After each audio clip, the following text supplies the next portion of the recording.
Follow the money. That's what I always say. You always follow the money. Yeah. This is Follow the Money with Mitch Moss and Pauly Howard on VSiN. It's good to have you on board. Busy hour on tap here in 15 minutes. We'll get into updated Major League Baseball win totals on the year and compare them to Fangraphs numbers. Some of those big-time differences you can find, I'll tell you that right now. Paul Stone, bottom of the hour, he's going to preview the ACC and the Big Ten with best bets on win totals and also outrights. And right now, more college football as we head out to the Progressive Guest Line. Adam Burke joins the program. He is the managing editor of the website, VSiN.com. Adam, good afternoon. Thanks for the time today. How are you?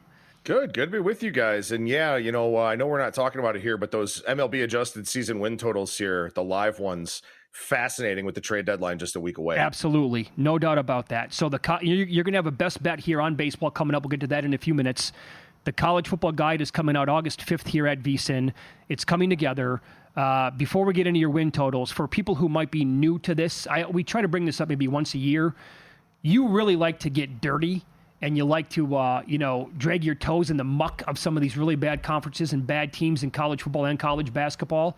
Like, anybody can watch an SEC game and have an opinion, or a Big Ten game, whatever, on what's going to happen next week. Would you recommend that to people getting into the business now or getting into this racket to maybe look at some of the lower leagues and start there?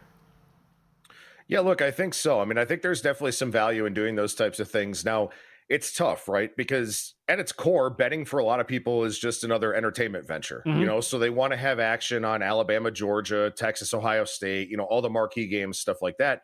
But I do think that the lines are a lot tighter. The markets are much, much sharper on those games because you're getting higher handles. Those are games that the odds makers are paying a lot more attention to. If you can specialize in some conferences and make life easier for yourself, instead of trying to handicap all 136 FBS teams, maybe you do 30 or so from a couple of the lower conferences, like the American Conference, Conference USA, the MAC, the Sun Belt, the four conferences that I'm writing up team previews for in that college football betting guide that comes out August 5th.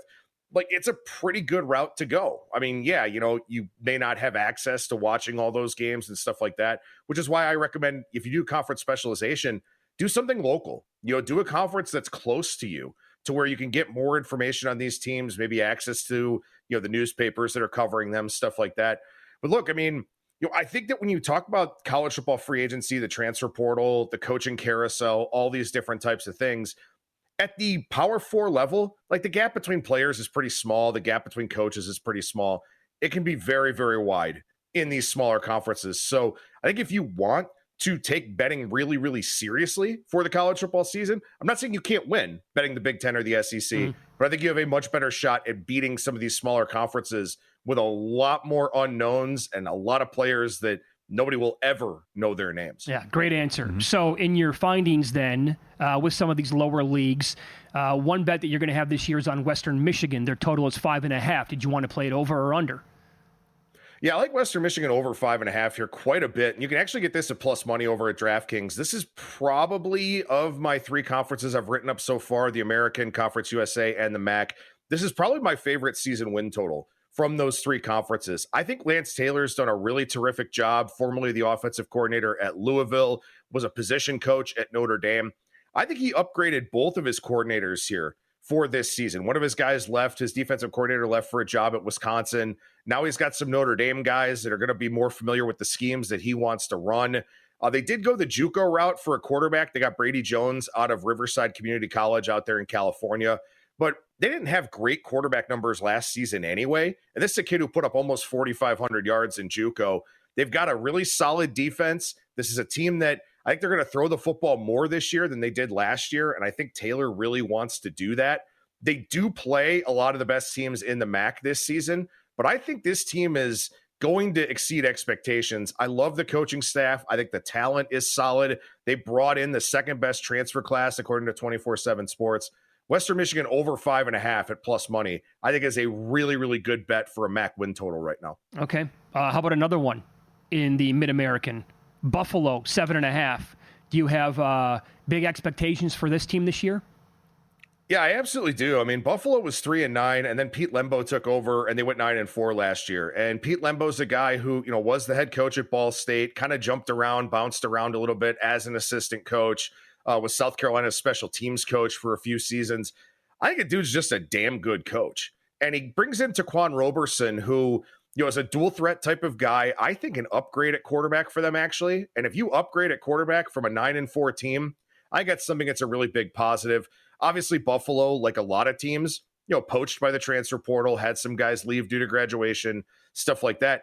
But they actually have a 1,000-yard rusher back and their top wide receiver back, which is kind of a rarity in this conference and in the group of 5 ranks in general. I guess defense will be really, really good. They improved last year by 15 sacks, almost a full yard per carry, and had 22 takeaways. So I think this Buffalo team is going to make a lot of noise here in the MAC. I like them at 5-1 to win it, and I like them over 7.5 wins as well. All right, very good. You did the American preview as well. Now let's look there. Here's an under. We mentioned this game yesterday. South Florida opens Thursday, August 28th at home against Boise with a 2:30 Pacific kick. They go Boise, at Florida, at Miami to start the season. Then there's a Memphis UTSA Navy run back-to-back in early November. Under 6.5 for the Bulls? Yeah, I'm going under 6.5 here. I realize that there's some excitement with this team. I mean, they brought in Cartevious Norton, who was the running back at Iowa State. They managed to keep Byron Brown around, which is kind of a shock in today's NIL world. But he missed most of last season due to injury. So maybe teams just weren't willing to really pony up the price that he was asking for. Alex Golesh is a guy that, you would kind of expect based on his background that now is about the time that his roster would get better. But I just don't see it for this team this year. You mentioned the schedule. They're going to start 0-3. There's no question about that. They're going to lose to Boise, Florida, and Miami. They'll beat South Carolina State to get their first win, but they play a tough conference schedule despite not even playing Tulane, who is the favorite in this conference in the minds of most people. Golesh is 1-8 against teams with a winning record straight up in his tenure there at USF, and he's going to play several of those teams here for this season that have a winning record. I think North Texas will be better. I think UTSA should be the favorite in this conference. I think their schedule is really challenging. I just don't see 7 wins from them. I mean, they're going to start 0-3, then they got to go 7-2 the rest of the way. I don't believe that's going to happen. I like South Florida under 6.5 wins here in the American Conference. Very good. So Western Michigan over 5.5, Buffalo over 7.5, South Florida under 6.5. This is Follow the Money on VSiN, the Sports Betting Network. Our guest, Adam Burke, he is the managing editor at the website VSiN.com, and he's on the Progressive Guest Line. You love baseball. It's a very small card coming up tonight. One game on the docket is Toronto, red hot, playing in Detroit. It's Lauer against Olsen. Looks like Tigers opened up like around minus 135 in this game. It's kind of similar, maybe as low as minus 127 on the screen, as high as minus 141. Why do you like the Tigers tonight, Adam? Yeah, so there's a few reasons here. I mean, first of all, this line kind of tells us a story here, right, boys? Yeah. I mean, you got the Tigers who've lost 9 of 10. You got the Blue Jays who are really surging. I mean, they're in first place in the AL East, just took 2 out of 3 from the Yankees. And yet we haven't seen a whole lot of interest in taking Toronto. In fact, this line's gotten a little bit bigger, as you mentioned, at some shops out there in favor of Detroit. And the biggest reason for me here is you've got to look at Toronto's home road offensive splits. This is a team at home. They've scored about 5.4 runs per game. On the road, they've scored 3.9 runs per game. So about a 1.5 lower per game on the road for the Blue Jays. They've been unbelievable at home, 37-17, but they have a losing record on the road. And in fact, from a Pythagorean win-loss standpoint, their road record should be even worse because they're minus 27 in run differential in their 48 road games. So this is a team that's really feasted at home. They have not been good on the road. They're almost a bottom 5 offense away from Rogers Center. And the Tigers, they hit lefties pretty well. Eric Lauer is having a nice resurgent season for him, and that's really cool. But the Tigers, they hit lefties well. They're, back at home. Maybe they feel like they can kind of sort some things out here. And for Toronto, I just think it's a tough spot coming off the Yankees series, playing on the road where you've been much worse throughout the course of the season. And then also Jeff Hoffman and Yariel Rodriguez, the top 2 relievers for the Blue Jays, the closer and their primary setup man. Both guys have pitched 4 of the last 6 days coming out of the All-Star break. So, they'll be available, but who knows how effective they'll be if they're called upon. I like the Tigers here on the money line. I think this line's just kind of telling us something here. Very good. Adam, in about a minute here, the guide's coming out again August 5th for college football. What can the audience expect when that thing pops in about 12 days? Well, you can expect team previews for all 136 college football teams. We added a couple this year, Delaware and Missouri State, who are both playing out of Conference USA, which, again, I wrote up the Conference USA preview. It's a horrific conference. It was tough to get through, but that's what we do. We give you a view of every team in college football. And also, unlike some of the other guides that are out there, we don't have to worry about access to SIDs. We don't have to worry about access to head coaches, anything like that.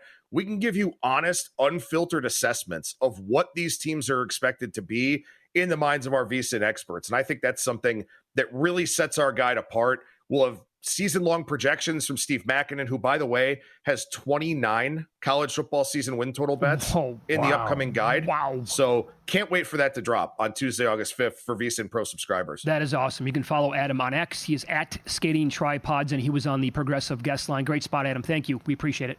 Have a good one, guys. Thank you. There you go. No fooling around there. There's no ass-kissing in the guide. There's no worrying about pissing somebody off. That can happen a lot when you're going to be, like he said, dealing with SIDs. You got to try to make them happy. Not the case here at VSiN. So totally unfiltered takes on, a bunch of us here, most of us, if not all of us here at VSiN, on their best bets for college football this year. Good stuff. All right, let's follow the money here on VSiN, the Sports Betting Network. Up next, we will look at win totals in Major League Baseball, updated win totals here. It feels like we have some pretty big differences between the actual numbers when we compare them to Fangraphs numbers. Find out what they are next here on VSiN.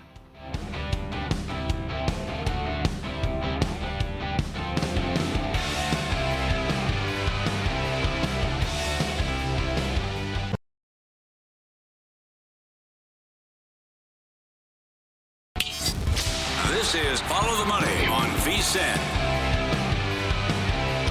Thanks to Adam Burke. Previous segment coming up in 15 minutes. Paul Stone, professional sports bettor, is going to hop on the program. He'll be here for about 30 minutes. He's going to preview the ACC, Pauly, and the Big Ten with regular season win totals and then outright bets in both leagues as well. Can't wait for that. Some updated win totals here in Major League Baseball. All of these numbers were available this morning at Caesars and Will Hill, and we'll compare some of them to the projected numbers for win totals at Fangraphs. So they have the win total for the Dodgers at 97.5. Remember, the regular season win total back in March was 103.5 in that neighborhood? So projecting right now to stay way under that number. Fangraphs right now projects them to win 94 games. The Dodgers have the second easiest remaining SOS in all of baseball. That's the rub. So if Fangraphs has been good at this over the years and their projections are usually spot on, that would be a cushion of 3.5 games right there with the Dodgers. And so it's not like Caesars and Will Hill just copy and pasted Fangraphs projections at all. Some of these are very close. Most of them are very close, but not all of them.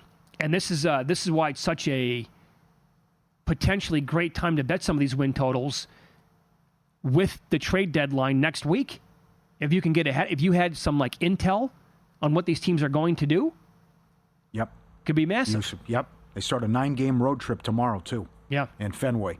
But then after that, there's a lot of winnable games, and they're playing. They got that stretch where it's Angels, Colorado, Cincinnati, San Diego, Arizona, Pittsburgh. You're right. I mean, if Arizona and St. Louis get rid of a ton of players, suddenly your schedule flips. No doubt. And that could happen. But still, I would go over based on the schedule. And the bullpen just can't be this bad. It can't be. Well, they'll add at the deadline, too. They will, yes. Okay, so in their division, the Padres updated win totals 87.5. Fangraphs projects 85. They also have them making the playoffs 47.9% of the time. But the Padres also have a relatively easy schedule. It is the 6th easiest in all of baseball moving forward. And this team will do something before the deadline. Mm-hmm. Could be a combination of both. They could sell and they could buy. Right. Or they get rid of Cease. I would. Get another arm, get a bat. And as they said, they're built for the second half. And look at what their record was last year. 40-23 or something ridiculous, whatever it was, post All-Star break and then the playoff run. So I think that's to go over. There's the play. Yeah, more National League here. We'll go to the Central. The Cardinals at Caesars Will Hill, 81.5. Fangraphs projects 81. Again, you're pretty convinced that they're going to be sellers. Yeah. And they also have the 7th hardest schedule in all of baseball remaining. Plus, they're looking up at the Cubs and the Brewers anyway. Boy, wouldn't you give a nice hard look at under 81.5? Yeah, that's a big ask.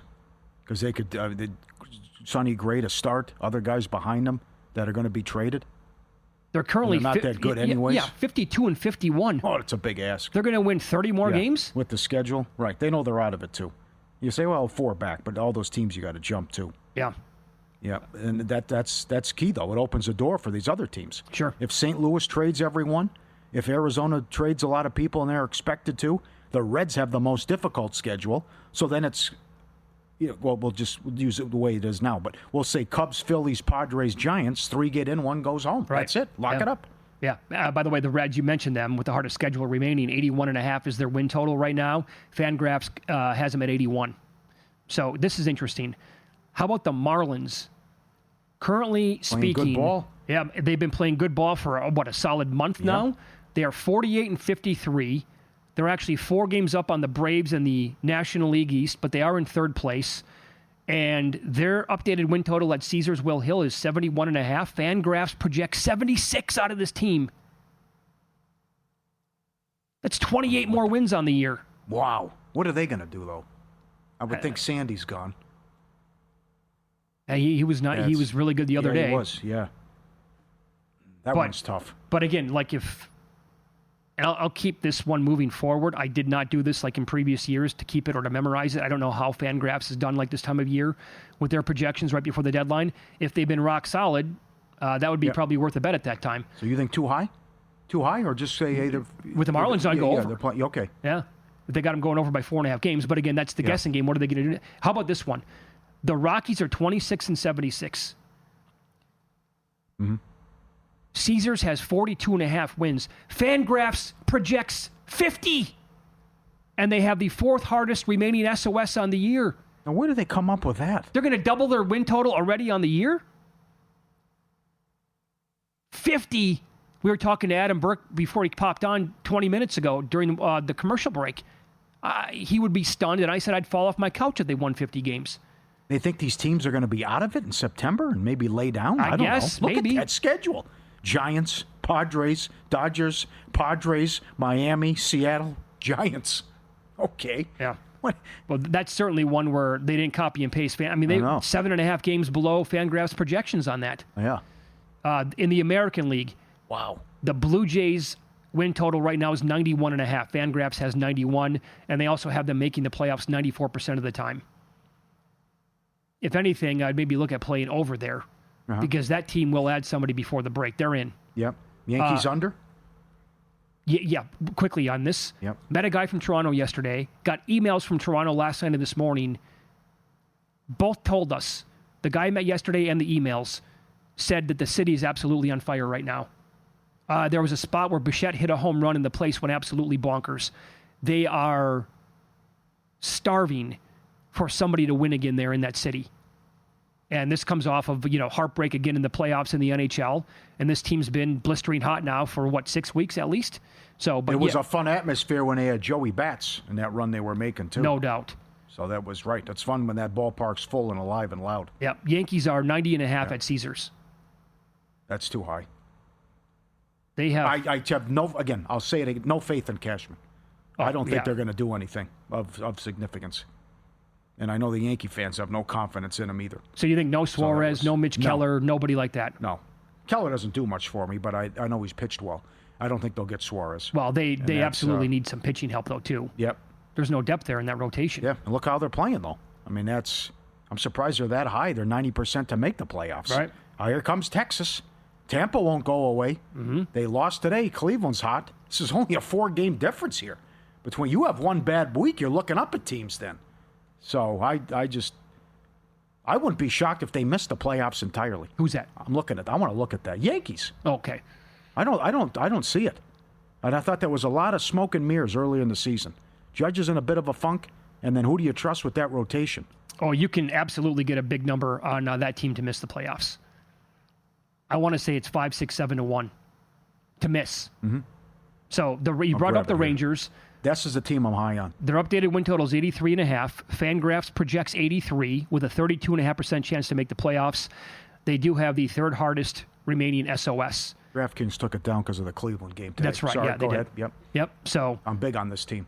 they have 53 wins right now. Yep, because the offense is starting to come along now and averaging over 5.5 runs during the streak. You get the broom out on the ace. Don't laugh. Corbin's been good. So, again, I got that 1-2 punch with DeGrom and Eovaldi. And if I make the playoffs, I'm going to cause a lot of problems for people. No doubt. And I think even though they have a difficult schedule, I think they will do something to improve the team at the deadline. And that's a team I'm looking at, and they're only a game and a half back. Like, how many pitchers in the American League can you say, well, I give that guy the edge in game one when they go against DeGrom? It would be Skubal, but it would be a very small edge to Skubal. Would you go Logan Gilbert if he's pitching in Seattle against DeGrom? Is that it? Not many more guys. Maybe Hunter Brown? Yeah. Framber? Yeah. But not many. Framber's up there. Yeah, he would have to be. Right. The game and a half back. They're a game and a half back of Boston. Is that your favorite team to look at right now in terms of winning a league? They're around, what are they right now? Pennant, they're 22-1 right now on the screen here to win the American League. I know you brought up the Padres the other day. Would you have more interest in Texas?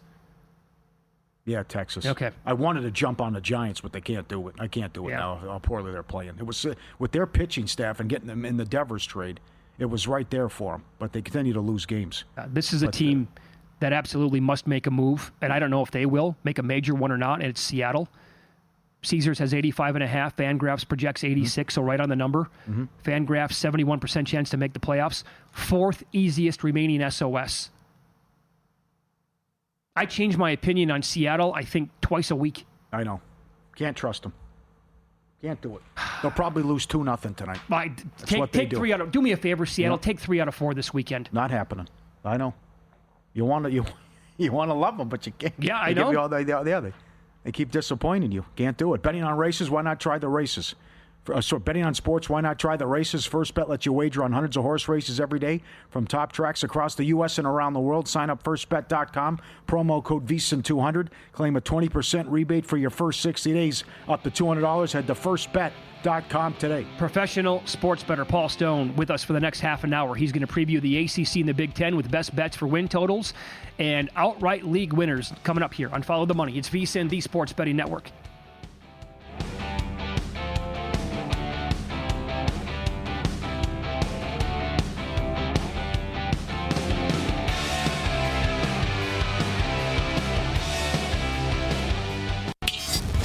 This is Follow the Money on VSiN.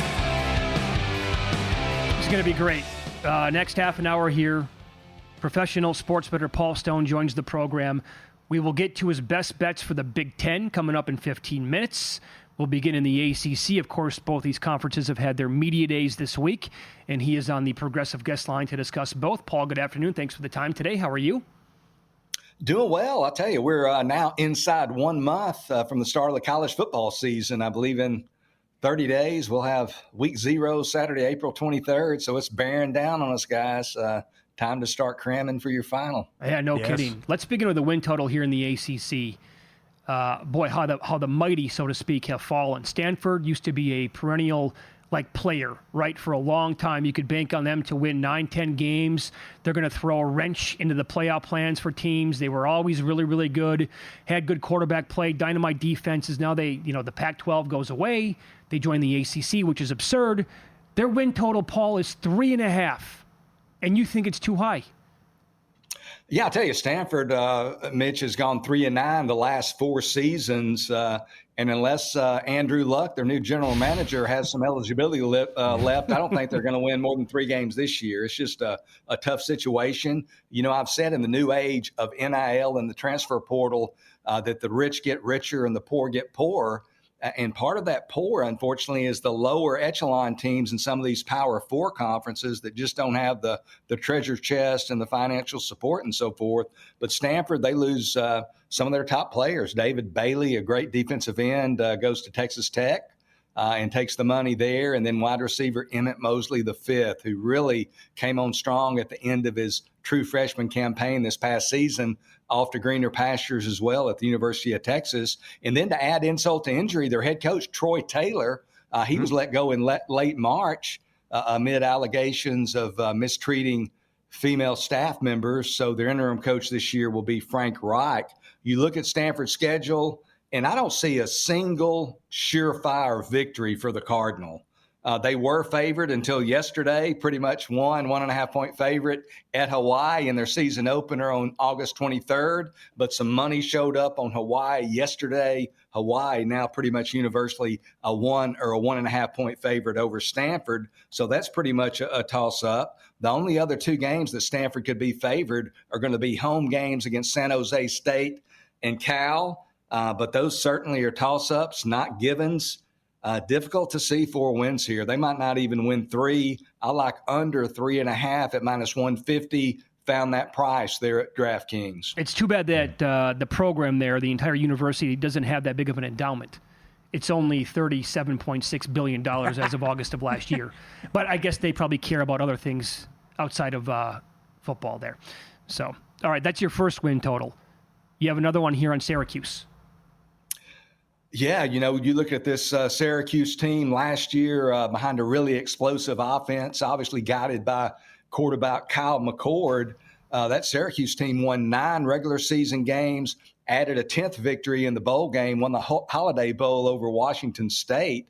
McCord, he threw for 4,800 yards, almost 4,800 yards last season. He's off to the NFL. And then their top 3 receivers. I mean, these guys had some productivity last year. Their top 3 receivers last year, 235 catches, 2,896 yards, and 23 touchdowns. All those guys have departed as well. Their top running back, LaQuint Allen, ended his career with back-to-back 1,000-yard rushing seasons, so really productive at the running back position. He's off to the NFL as well. 4 starting offensive linemen gone also. So a lot of attrition, a lot of new faces on that Stanford offense. Suffice it to say, this year's offense at Stanford won't be as good as last year. And then there's the schedule. Obviously, we really look closely at the schedule when we're looking at these regular season win totals. There are 5 road games last year where UNLV, NC State, Pittsburgh, Boston College, and Cal. So really manageable. They also played Miami at home at the end of the season, beat the Hurricanes, kept them out of the playoff, as you'll recall, and they avoided last year Clemson and SMU, the 2 teams from the ACC that made the playoff altogether. Let's look at this year's schedule. Unfortunately for the Orange, not so kind. Their schedule ranked 5th toughest in the nation by Phil Steele, which is really difficult to do for an ACC team. You look at their road games, nothing like last year. They are at Clemson, at SMU, at Georgia Tech, at Miami, Florida, and at Notre Dame. And if those 5 true road games are not enough, they open the season in Atlanta, a neutral game against Tennessee. Those are 6 games. They're going to be an underdog, might be a double-digit underdog in all 6. So I see those 6 games as losses.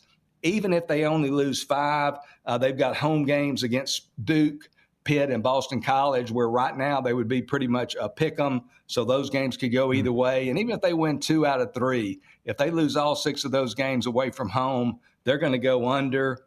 Last year, too, this is something I expect to regress to the mean a little bit. The Orange were very fortunate in some regards last year. They won 5 games outright as the betting underdog. Those types of things tend to regress to the mean. They also won a lot of close football games. I like Syracuse to go under their regular season win total of 5.5, -160 available there at DraftKings. Very good, sir. Excellent. Paul Stone, our guest on the Progressive Guest Line. Paul Stone Sports, the website, and also on X. ACC Big Ten previews today. ACC and Big Ten media previews this week. And media days as well. Okay, who wins it now? Phil Steele's got Clemson number 2 in his preseason rankings. This probably is going to disappear in a couple of weeks. Still plus 105, plus 110 to win the ACC. Is that how you see it? Yeah, I know it's not a real, exciting pick to take the favorite. And it's not like the ACC is going to be easy pickings, but I've actually got Clemson power rated number 6 in my power ratings. No other ACC teams in the top 10. So from a roster standpoint, I just see Clemson pretty much head and shoulders above the rest of the league.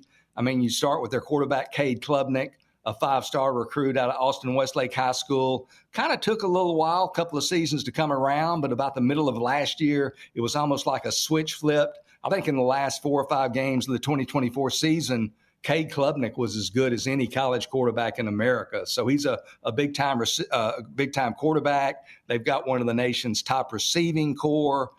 They've got an experienced veteran offensive line. The one thing they're going to have to find on offense is a running back. That starter could very well be true freshman Gideon Davidson. He's a guy who rushed for about 7,000 career yards in high school there in Virginia. He could be a starter at running back from day one. You look at their defense, it's got all-star talent at all 3 levels. You got defensive tackle Peter Woods, defensive end TJ Parker, linebacker Sammy Brown. All these guys going to be drafted on the first 2 days of the NFL draft. So big-time talent on defense. They'll have another outstanding stop unit. You look at their schedule. They avoid Miami, Florida this year. They get SMU there at Clemson in Death Valley. There are road trips to Georgia Tech and Louisville, which will not be easy trips, but they're favored a little bit more than 6 points or more in both of those at this point by my numbers. You know, outside of an injury to Klubnik, and he's proven himself to be durable to this point in his career, it's difficult for me to see a world without Clemson in the ACC championship game. So I think Clemson is extremely favorable at plus 105 to win the league at Circa. You know, if you're in a Circa state where they operate, get that plus money price when you can. And if you're not in a Circa state, when you travel out to Nevada to register for one of the Circa NFL contests or perhaps the new Westgate College contest that we're so excited about, when you're in town to sign up for one of those contests, get that plus 105 to win the Atlantic Coast Conference at Circa. What would you make the number, by the way, on Clemson? Would you make them minus 125, minus 140? How high would you go with them to win the league? Yeah, I mean, I think they're about off the top of my head, I would think about minus 130. I think plus money is really favorable. I mean, they're you look for weaknesses when you're looking at these top teams. And Clemson, they got to find a running back, but they really don't have any weaknesses, and they have a lot of veterans, a lot of talent. Hey, have you've been to Las Vegas in recent weeks? Did you sign up yet for the Westgate College contest? 7 picks a week, $500 entry fee? I haven't. I certainly am. I've got to figure out whether I'm going to max out at 10 or maybe just have 8 or what my strategy is going to be there on my number of entries. And also I need to, decide what I'm going to do as far as the NFL contests, as far as, whether I'll enter those or not. I'll basically be making a contribution if I do. But it's hard to pass up the opportunity at how many ever $1 million it is on the line. Well, you must be super stoked for this, right? Because everybody's been thirsty for a college. You've won them before here in Las Vegas, multiple contests. So they kind of went away for a handful of years. You got to be stoked. I am. I'm glad Westgate's come to the forefront, and I just hope the sports betting community and contest players and maybe new contest players will answer the call and sign up multiple times. If you got the ability to do that, we need to support this contest. We need to, do a great job in year one and let it grow from there. Big Ten next. Who's he picking to win the league? Penn State, the Buckeyes, the Ducks? We'll find out next.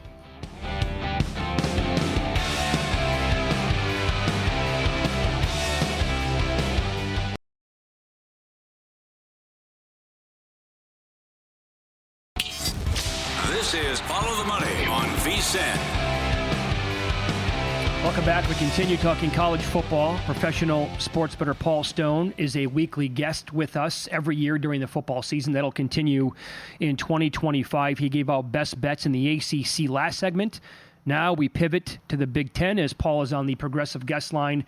We'll get your outright winner in a couple of minutes. Win totals first. Boy, if you would have told me that when Lincoln Riley took the job and left Oklahoma for USC, he could be in danger of losing his job at the end of the 2025 season, I would have said, take all my money. There's no chance it's going to happen. But then, of course, the league dissolved. They went to the Big Ten, and now here we are. Their win total is 8. What do you want to do with that, Paul? I'll tell you, it used to be, Mitch, 10 or 15 years ago, Texas was kind of perennial, that program that tended to underachieve year after year, maybe Notre Dame to a slightly lesser extent, but USC and Lincoln Riley, it's kind of a dubious distinction, but they seem to be coming dangerously close to becoming that program that simply doesn't live up to their expectations.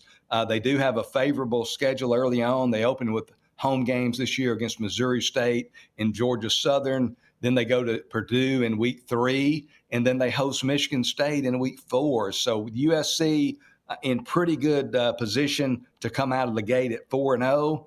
But after that, guys, in their final 8 games, I think it's going to be very difficult for them to win half or 4 of those final 8 games.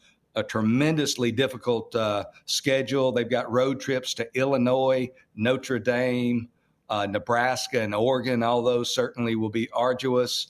As of today, USC in all 4 of those road games I just mentioned projects to be the underdog. They have home games against Michigan and Iowa in the heart of their Big Ten schedule, and that's a schedule ranked as the 20th toughest in the nation by Phil Steele. So they play a pretty tough schedule there. Their quarterback, former UNLV quarterback Jaden Mayava, he took over late last season for Miller Moss, who has since transferred to Louisville. But Mayava, he's a guy who has, he has a penchant for a high percentage of turnover-worthy plays between UNLV and USC. Mayava has thrown a total of 16 interceptions in his career, a pretty high interception rate of over 3%.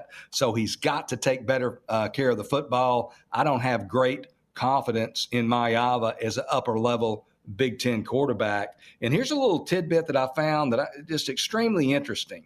Starting with the 2022 Pac-12 title game, when we used to have the Pac-12, that title game against Utah, when USC is favored by 8.5 points or fewer, they are 2-9 straight up. Oh, not against the spread, but straight up. They are 2-9 in their last 11 games when favored by 8.5 points or fewer. Just an incredible stat there. It may only be applicable this season when they host Iowa on November 15th, but certainly one game could make the difference on a regular season win total. They got to win 9 games for us to lose this bet.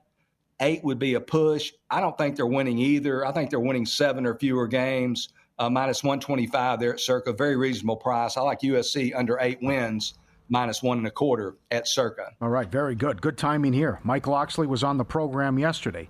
He made headlines at Big Ten Media Day when he said he lost the locker room. He's still the coach. How often does this happen? Hey, I lost the locker room last year. I'm still the coach. Their win total 4.5. What do you think of Maryland? I know we're still in late July, Pauly, and it's certainly a time that hope indeed springs eternal for college football coaches and fans. But, man, it is difficult for me to find reasons for optimism when it comes to the 2025 Maryland Terrapins. Looking back, first of all, at last season, Maryland went 1-8 last year in Big Ten play, finished 17th out of 18 teams in that league. They were 4-8 overall. And folks, that Maryland team that won a single game in the Big Ten, they had 6 players drafted in this past April's NFL draft. Only 10 college teams had more players drafted last April than Maryland. Maryland had more draftees than Penn State in April, and they went 1-8 in the Big Ten. So I found that really That's a great interesting nugget there. And you look at this year's schedule, and man, it doesn't set up favorably. They don't draw Northwestern or Purdue. Those are the 2 teams that most will have projected to finish at the bottom of the league. So they don't get to play either of those teams, Northwestern or Purdue. They do open with home games against FAU, Northern Illinois, and FCS Towson. So they're probably going to get out to a 3-0 start. But after that nice little trifecta, man, there are just no sure victories at all. I mean, they figure to be an underdog, not only be an underdog in all 9 of their Big Ten games, but they're going to be a double-digit underdog in at least 8 of those 9 Big Ten games.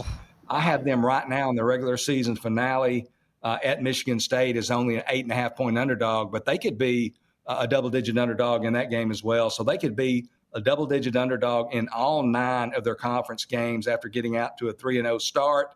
And this is interesting, to go over 4.5, whether a person agrees with me that they'll be a double-digit underdog in all their conference games or not. To get over 4.5, they're going to have to win some games as an underdog. Since early in the 2021 season, in the last 19 games, they've been cast as the underdog. They are 1-18 straight up. So they simply have not been winning any games outright when cast as the betting underdog. The one exception was this past season at home when they upset USC as a 7.5-point home underdog. But I just don't think this Maryland team, probably not winning 4 games, might win 3 or fewer. But I like Maryland under 4.5 regular season wins. Found it at minus 124 there at FanDuel. Wow, that is such good information. Yeah. Paul Stone, our guest here, professional sports bettor. He is on the Progressive guest line. All right, then, outright winner here. You want to go with the Nittany Lions? Are you going to go with the Buckeyes, the Ducks? Are you going to make a case for somebody else? Who do you like there? I'll tell you, first of all, you guys, as you guys have, I've been doing this for quite a while, so I understand. I'm fully aware of James Franklin's record in the big games. He has had trouble winning them. It's not been good. And while I certainly, believe that those performances and those showings have to be considered, my contention would be that in most of those years, their roster simply wasn't as good as Ohio State's. Simply wasn't as good as Michigan's and some of the others. And I think this year they have the best roster, not only in the Big Ten, they are my number 1 power-rated team in the nation. Doesn't mean necessarily that I think they're going to win the national championship, but they've got a veteran team. I mean, you look at their roster, you start at the quarterback position. Drew Aller, a little bit of a polarizing figure, but this is a guy that started 29 games in his career there at Penn State. 53 career touchdowns against only 10 interceptions, has an interception rate of just 1.19%. I don't know that I've ever heard of one over that period of time that's that low. So he takes care of the football. Without question, he has to play better in big games. He has not been at his best against the best. That's going to have to change this year. I think it will to a degree. The running backs speak for themselves. The tandem of Nicholas Singleton and Katron Allen, those 2 guys in their first 3 years of college football, almost 5,800 yards combined rushing. Their wide receiver room got bolstered in the offseason. They had Syracuse's Trevor Pena, a couple of other guys, got a offensive line that some publications believe to be the very best in the entire nation. And then you look at their defense. The defense never rests there in State College. In the last 4 seasons, Penn State's given up 18.2 points per game or fewer. So I'm going to split a unit, kind of buy an insurance policy on the back end of this recommendation. But I'm going to take a half a unit on Penn State at plus 240 to win the Big Ten, and that's available there at Circa and some other sports books. And then I'm going to take a half unit on them to simply make the Big Ten title game, and that's available at plus 120 at BetMGM. So split a unit, plus 240 to win the Big Ten, plus 120 to make the Big Ten championship game, half a unit both ways on Penn State in the Big Ten. That was dynamite. Make sure you follow him on X. He is at Paul Stone Sports. Terrific 2 segments here, Paul. Thanks so much for the time today. We appreciate that. Hey, you guys have a great week. Appreciate you having me. Thank you, sir. Back at you. Well done. Want to know where the money's really going? Unlike other sources, our splits come straight from Circa and DraftKings, giving you insight on where the sharp action's landing. See the percentage of bets, first percentage you handle on every game across every major sport, helping you make smarter, more informed bets. Get VSiN's exclusive betting splits as little as $9.99 for your first month. VSiN.com/subscribe. That was strong, man. He's got a great one on the Mountain West. Unbelievable. Very good. Yeah. Yep. And Paul will come on with us again this year on a weekly basis, not only through the summertime to preview conferences, but also best bets throughout the entire year as well. Up next, we're going to open up the tip jar here. Mitch and Pauly's Pizzeria. Long shot bets you, the audience, have made that would pay off quite handsomely next on VSiN.